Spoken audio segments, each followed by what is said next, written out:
முட்டை போட்டிருக்கு பாருங்க, எவ்வளவு அழகா இருக்கு பாருங்க. இது பொண்ணுண்டு தக தகன்னு மினுங்குது பாருங்க. மரத்துல தான் நினைச்சி இது பாருங்க, கீழே 4 முட்டை இருக்கு பாருங்க. 4 முட்டை இருக்கு பாருங்க. இதே பொண்ணுண்ட முட்டை மண்ணுக்குள்ள போட்டு வச்சிருக்கு பாருங்க. எவ்வளவு 4 முட்டை போட்டிருக்கு. இது பொண்ணுண்ட காணி பார்ப்போம். எங்க திருப்பி காணி பார்ப்போம். திருப்பி காணி பார்ப்போம். சிம்மா திருப்பி அங்கே என்ன எப்படி பிடிச்சி இதாக்கு ஒன்றும் செய்யாது. அது கடிக்கும். இதில் வச்சா கடி நோரிக்கிறோம். அடி சதையை பிச்சு எடுத்துரும். அவ்வளோ ஸ்ட்ராங்காக இருக்கும். சதையை பிச்சு எடுத்துரும். ஆமாம், சதையை பிச்சு எடுத்துருங்களா நீங்கள் நினச்சினீங்க? நீ இதில் கை வச்சோன்னா ஆமாம், அதில் கை வச்சா கடிக்கும். சதையை பிச்சு எடுத்துருங்களா? நானே பார்த்து பல வருஷங்கள் ஆச்சு.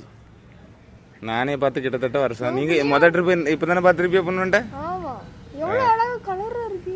ஆமாம், இதான் பொண்ணுண்டு. முட்டையும் போட்டுருக்கு பார்த்தியா? இந்த முட்டையை பொறிக்க இது எப்படி பொறிக்க வைக்கலான்னு கமெண்ட்ல சொல்லுங்க.